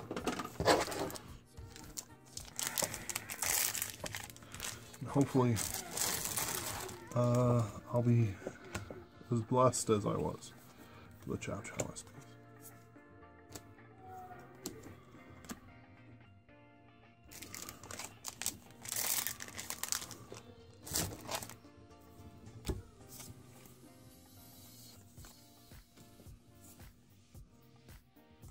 And I hope it screws me on the reprints. Fingers crossed. Okay, I was about to say, oh no, did I jinx myself? Is that a thing? Can I be jinxed? Like, it's one of those things like the feng shui in my room is just super bad. That'd be funny. It's like some feng shui guy comes in, looks at, you know, the house, is like, okay, you know, you've got pretty some like, you know, simple feng shui here. Goes up to my room, starts screaming and gouging his own eyes out. So it's bad, huh? Just jumps out a window. It's only a second-story building, man. He ain't gonna die that bad. Starts bashing his head against the concrete after he lives. Look, man, I dig it, but please stop trying to kill yourself after seeing my room. Please. Doesn't make me feel good. Huh.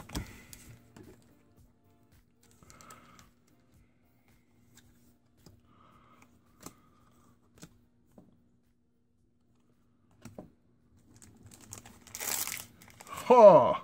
Nope. Nope. That's an okay art. I like the art. Chow Chow. I don't know what her skills though. I haven't even gone over the skills yet. Like, holy cow. Like, doing 2 cases and having, you know, a decent amount of commentary on them. As well as just organizing them ahead of time, just to make my life easier. It takes a lot of time. Alright, so I've got 3 more packs in box 19.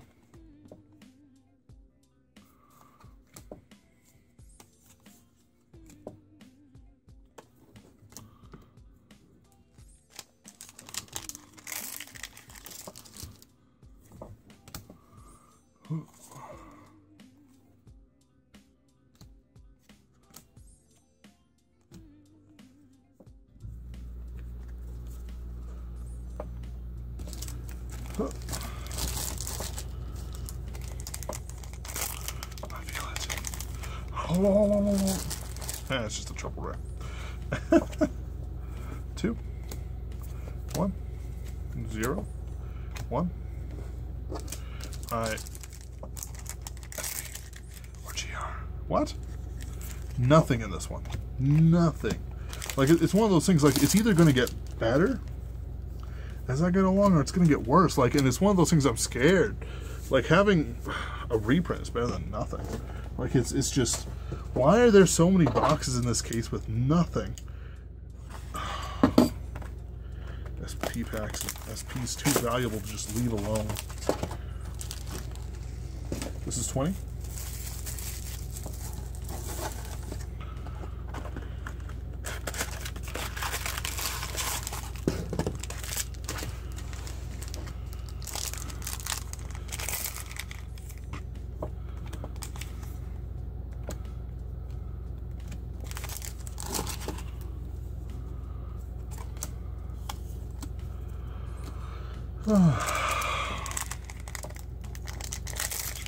Just finished, I'm about 2/3 of the way through a novel called 7 Siblings. I was writing up some of it. Come on. It's like hurting fish. I'm about 2/3 of the way through it. Like, I wrote a fight scene where a guy like boxes a minotaur. It's pretty great. Like, but the thing is that I have no clue how to write romance. And so the guy gets pumped up after his girlfriend's like, yeah, I'll give you a kiss if you win a real fairy tale kiss. He's like, ooh, I like it. And he gets all pumped up, and then he, like, takes this, like, super, like, haymaker from a minotaur. And he's like, oh, you know, and he's like, oh, no, you know, I've won it. You know, you can't take a hit like that. And so he, like, everyone's like, no. And then he stands back up, punches the minotaur in the face, and he, you know, like, and then, you know, takes him out with one big punch at the end of it. But the thing is, the minotaur broke his jaw.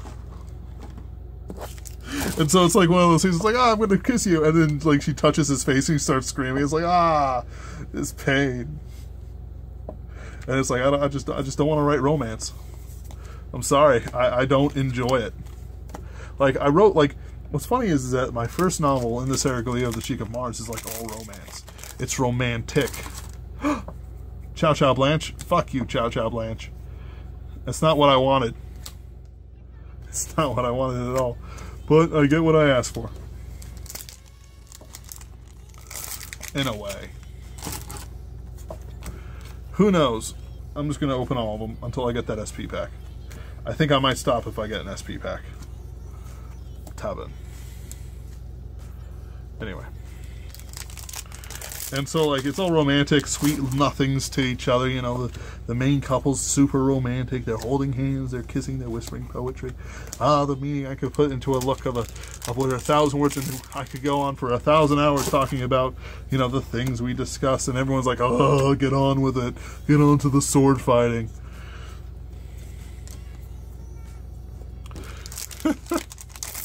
But this one is, it's like, I just didn't want to write the scene, so I broke his jaw. I'm a cruel man. This is how George R.R. Martin got started. He's like, oh, I don't want to write a wholesome sex scene. I'm just gonna have incest. That's better. That's easier to write. Gets a more visceral reaction out of the audience. Fuck you, George R.R. Martin. You lowered the bar for everyone. You lowered the fucking bar, and now it's there, and it's never gonna leave that place. It's never, the fucking bar's done. You know, like, it's not gonna leave Game of Thrones level for forever. Like like until like everything's fucked to hell. Like it is one of those things. It's like, sure, Game of Thrones is like, I saw the new episode for the new season. It was pretty sweet, but it lowers the bar so much that it's I just don't see how it's gonna be raised again in popular culture. Like, oh man, we got incest in the first fucking episode, or second episode, or whatever it is. Oh boy, now we got 3 left. Still 1 SP pack. These could be such a gamble. Cersei Lannister's a crazy bitch. We have Daenerys getting rammed by Colo Drax or whatever it is, Drax the Destroyer or something. Aquaman is just... the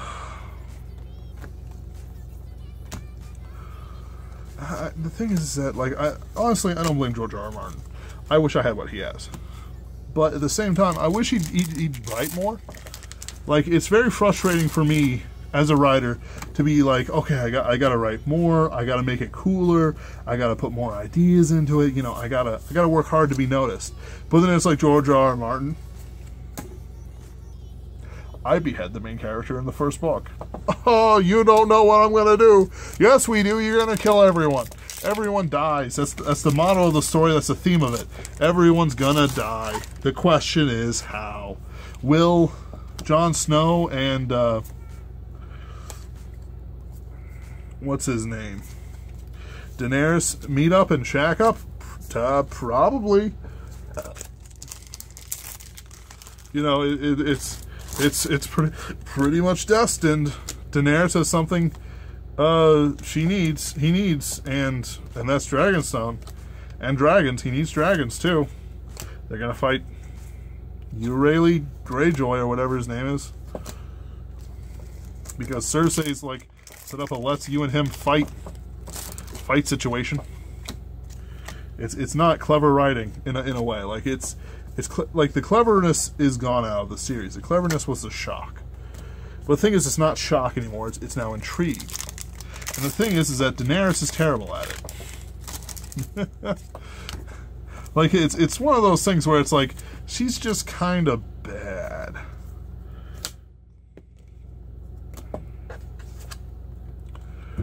Like she just kills her rivals most of the time. Like that's her governing strategy. Kill my rivals. If my rivals aren't dead, I kill them.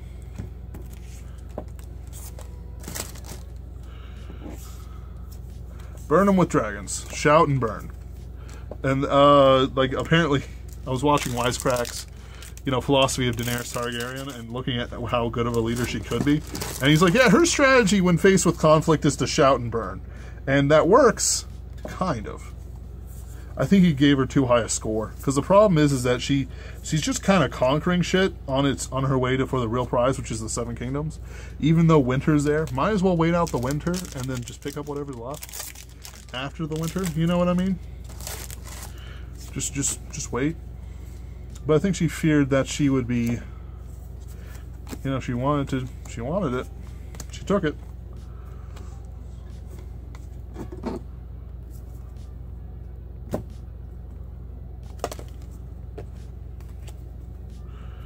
Oh well. Like it's one of those things. It's just managing the empire, you know. Like what do you expect to happen when you take over and everyone expects you to be better? Like the thing is that if I recall, like the standing armies remaining in Westeros is like the Lannister army, Jon Snow's Night Watch, and the Northerners who stuck with him. And Daenerys is Unsullied.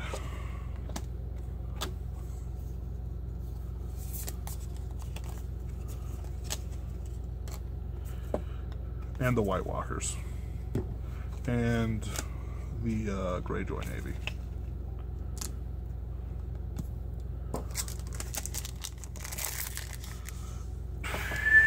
Five Pacificas. Good thing I'm not going crazy over Pacificas. Oh man, that'd be bad.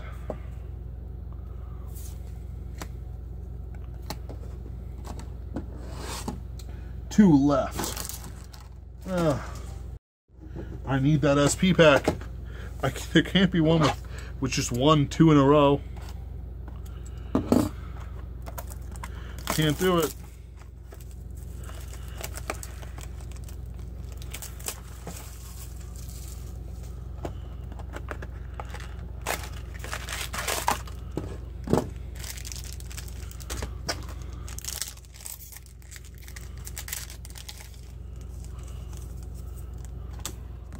Watch me pull another Shizuku. Like, it's, and I'm not asking for subtlety, like, Daenerys' character isn't the worst at all. She isn't. But it's one of those things where it's like, you know, you're kind of a one-trick pony.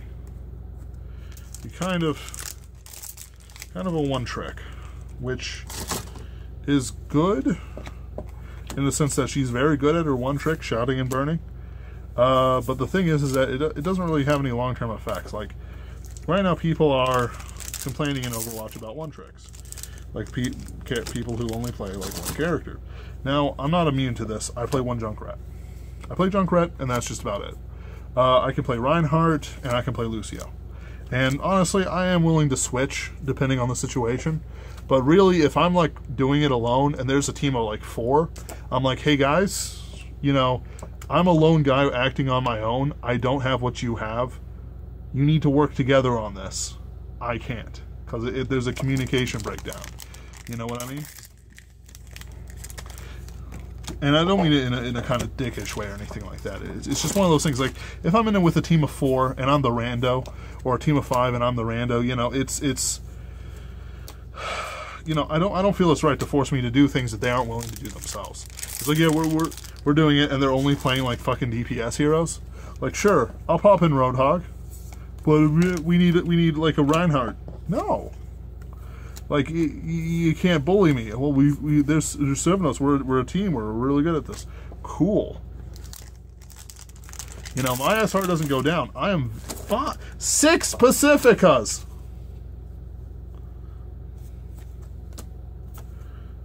Why? Why 6 Pacificas?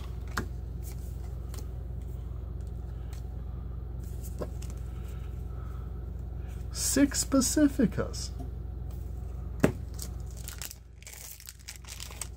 That's crazy.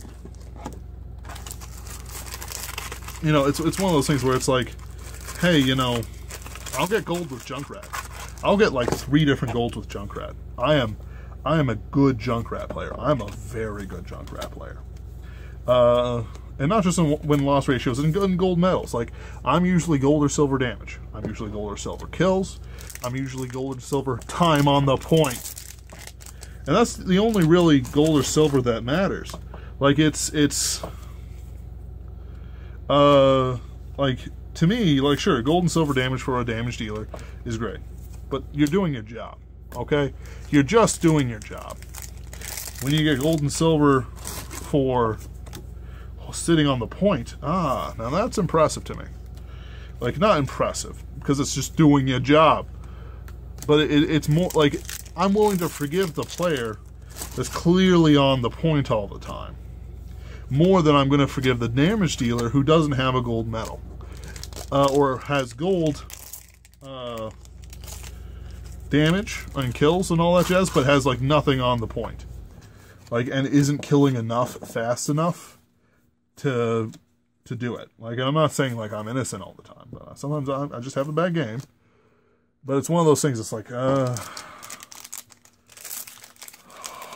one SP pack left. I can't have 2 in a row. Alright? It's impossible. Like, I'm sure... Please, don't do it. Last one, guys.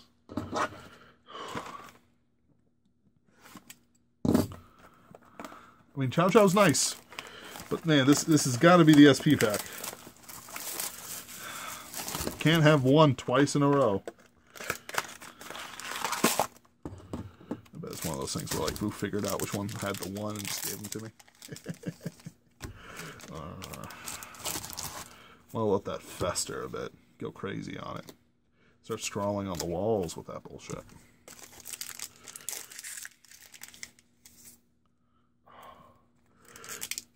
Oh, Nietzsche.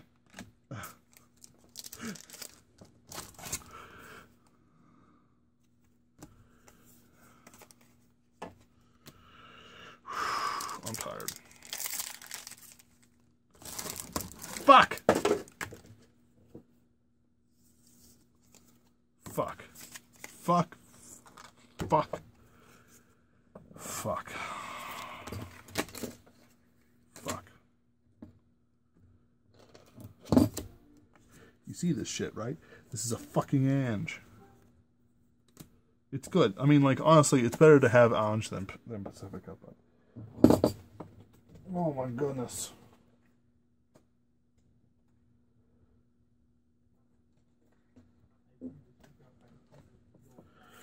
You know what? I'm not going to blame myself for this. I can still get something, maybe.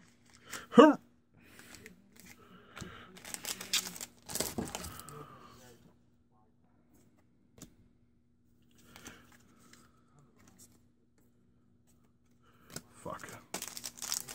It's just fucking annoying. Ugh.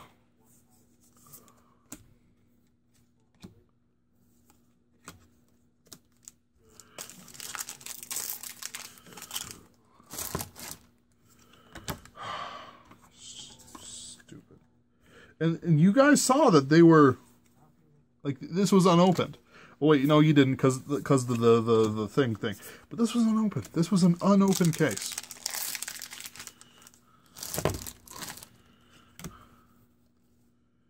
It's stupid. It is. This case was good because it had Chow Chow, but it was bad because it screwed me out of another SP pack. Oh.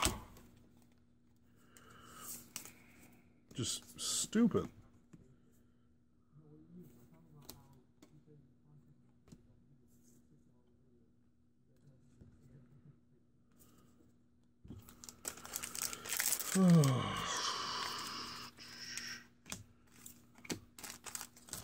Well, guys, this has honestly been disappointing. I'm sorry if you just waited through my videos for like the 2 SP packs, and then I got 2 cases with not 2 SP packs. I'm real sorry about this, guys. Like, it's disappointing to me, and I guess to you as well. I've got two last packs, and hopefully maybe it'll turn around in these last 2 packs. I've got faith. I've got hope. I'm willing to open them, and you know, let's see what happens. But this is unfortunate. Tino, hey Tino, Nino.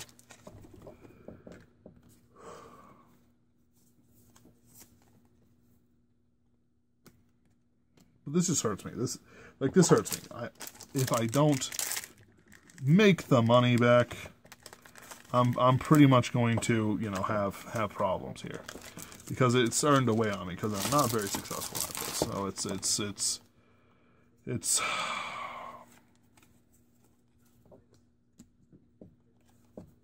fuck.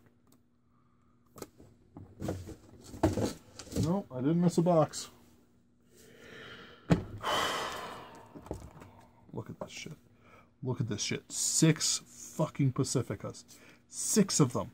6 fucking Pacificas. What is this bullshit? Wait a minute, and I only had 1 triple rare in it. What the fuck was up with that last box?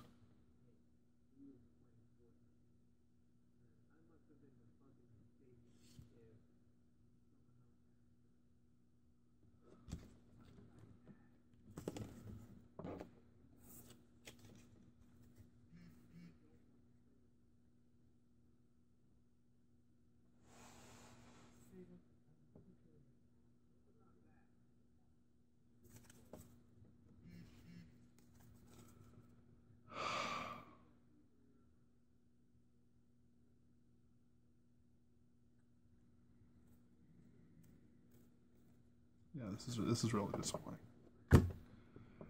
Oh well. Yeah, at least I got a decent amount of GRs. And honestly, Pacifica is pretty powerful. It's not going to disappoint. And I do have the Chow Chow SP pack. You know, this is the bright side of things. I got a Riviere SP, which honestly I'm pretty happy with. Another rate, but this one also I'm pretty happy with. This is the big thing.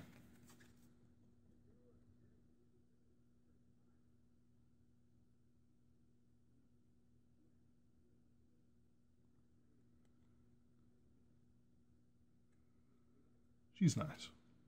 You know, it's you know, I've been real blessed with some of the stuff here, but it's still very disappointing in the end that my case was so weird. But hey, you know, that's how it goes. You know, this is how it goes. What I'm going to do is next time I have a case, I'm going to pick them at random. I don't know what was fucked about this case. Like, holy shit. Like, just fucked. Both my cases. I'm going to make sure that I didn't, like, miss a box or something like that. I don't think I did. But I'm just going to make sure that I didn't miss a fucking box here, okay? And if I did somehow, and it has the SP pack, I'll tell you guys. But this is just...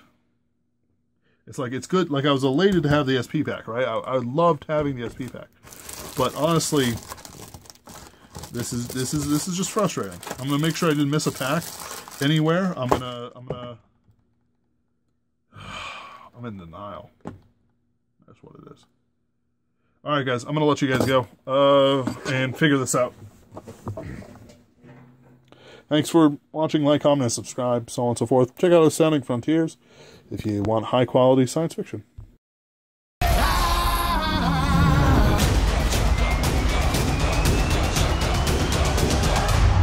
They call themselves Imagine Your Goddess. What a bunch of a-holes. Hooked on a feeling, I'm high on believing that you're in love with me. I'm hooked on a feeling.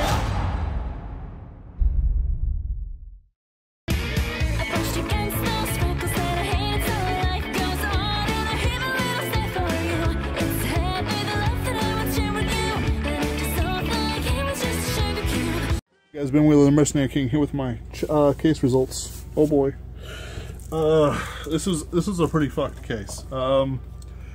Like, the saving grace of it is the Cho Cho SP pack, and just the Cho Cho SP pack. Like this only had, like, theoretically, and this isn't the case, but every third case had only one SP pack, which is pretty messed up. But the thing is that this is messed up in more ways than one. Like, I only got 5 reprints, which I'm glad. Reprints aren't shit, especially since these are cheap as shit to find. But I also got 6 Pacificas and 2 Angs and Angie. And the thing is that you might be like, oh well, you're supposed to do it. Yeah, but I'm supposed to also only get 6 SPs. I'm sorry, GRs. Like, that's weird.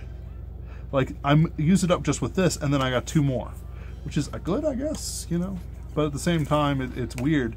It's just very weird. Like, this is a weird one. So I got 1, 2, 3, 4, 5, 6, 7, 8 Chow Chow Sarahs. I got 4, 8, 12 Kukris. 4, 8, 10 Chow Chow Tinas. 4, 8, 10 Limpet Coreless Maylene. I'm actually fine with the 12 Kukris. 4, 8, 9 Chow Chow Blanches. 4, 8 Love Collect Eleanor. For some strange reason, I've been collecting less of these than other double rares. Not sure why. 5 white ones, 5 black ones. That is symmetry. Feels good. 6 Lorises. I wish I had more of her. 4, 8, 12, 13 Citron. 4, 8, 10 Platy. You know what? This ain't too bad. I think she's kind of like a $5 double rare. That's what I'm going to put her up for. She's like $2-3 bucks. I'm gonna say she's like a $3 double rare. We'll see. I guess I'll just leave them out for you guys. All right, let's talk about triple rares. I pulled 4 Shizukus, This is different from when I pulled quite a bit more in my other one. 4 rights. Again, I pulled more in my other one. 8 corals. 7 reindeers. I'm okay with that. And I'm happy with this one. 6 Rivieres. 7 Laprias. And then 4 Kanames. I'm actually pretty happy with the pulls. I pulled a lot of Kanames in the last one, I think, if I'm recall correctly. And by the way, I'm really tired. I'm going home after this to sleep. You know, I'm actually pretty happy with this. I'm happy with having more Rivieres. I think Riviere's going to show her face a little bit more than some of them will. And I kind of hope that she does, you know. And then, let's see here. I'm just cleaning this away. I'm okay with getting less Kanames because she's not as good as Vert, which was the playmaker for prisms in general. That's the thing. Reindeer's okay. Coral is kind of like, it's a fan favorite, but it's not a money card anymore.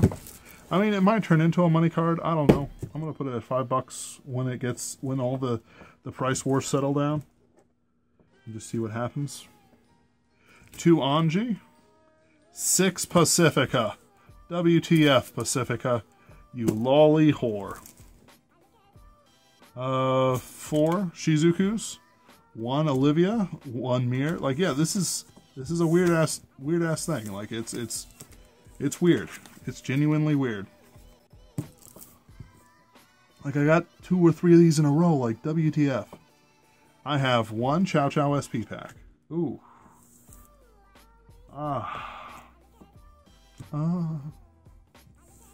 Yeah. Oh. Yeah. Magnifique.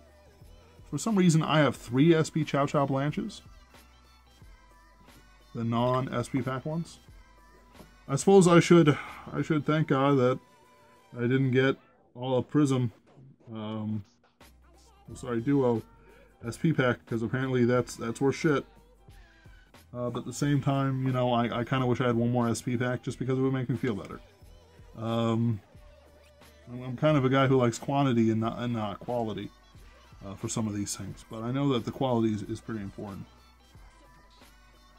I know that everyone's going to be price warned for a while come Friday, so I do plan to have stuff set up for this, but it's going to be you know, it's going to be at their value. A lot of people like to take IYG and others to task for price gouging, but it's, you know, it's not us who gouges prices. Like, sometimes, like one time Chronofang, Ash forgot about Chronofang, and it just never got updated. He didn't expect 25 per Chronofang at all. Like, it was just, hey, we've got 10,000 cards on the market. I've worked, like, I don't even have a full range of things going, and I still have like 700 something cards on the market, and I can't even keep track of them all. I'm thinking of just moving them all up to $5 and waiting, seeing what happens. But overall, this SP pack really does bring value to it. If it had been a Prism one, it would have just been devastating to me. It's good. Alright. For some reason they all look like giants. Cloudy, not so much. Oh man, this SP though. Oh. Oh.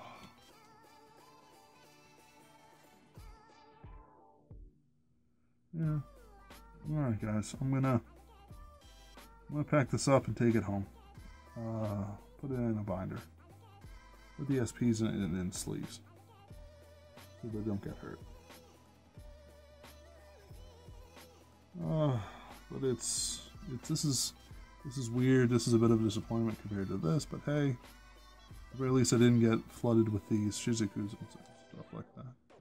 This is okay, and this honestly is pretty good, because I think the Kukris are going to get valuable, and I'm glad that I got a lot of the G-Guards, too. Like, everyone needs G-Guards. I think this will make up for the losses I'm taking on the Fires collection. And I'm really glad I didn't invest in the 2, but I'm happy with these. Like, overall, I got 8 SPs. A Riviere and a Loris and a Chow Chow SP pack. 3 Blanches. Plenty of Anjis. Plenty of all the other. Hey, thanks for this. I've been talking for like 5 hours straight and I need to go home. So, have fun. I hope you get what you need. At a reasonable price, but not a dirty price. That's the important thing. Don't do it at a dirty price. By the way, this leads to a lot of platy, leads to a lot of combos I'm already foreseeing. I'm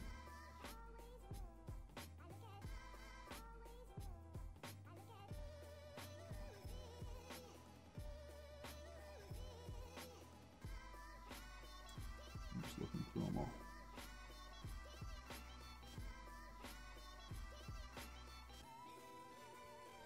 That's pretty nice. If I were to point out some favorites, it's definitely Turua at the top. Platy and Tino is up there as well. Anja's okay. Anja's a little busy for my taste, but I understand that people think her very aesthetic, very thick.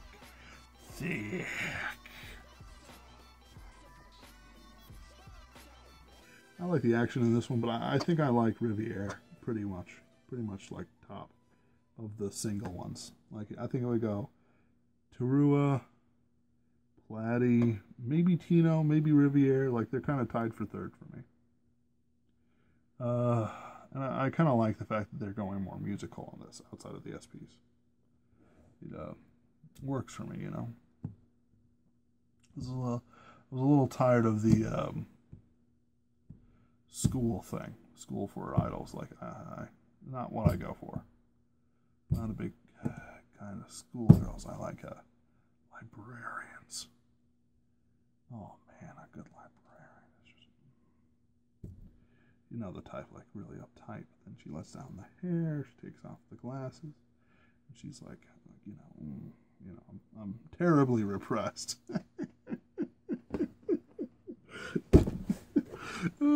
It's 3:35. Oh. It's 3:35, and I'm obviously losing my sanity. Yeah, I need sleep. See you guys. Well, guys, did you know that Imagine Your Goddess has its own web store? Check out all the neat merchandise, ball scrolls, play mats. Don't forget about the acrylics and the other goodies. Oh, Helen! Yeah, I'm here. Get them in-store at the Stand-Up series, or check us out online at our website, shopibuyg.com. We're always adding new stuff. Imagine your goddess.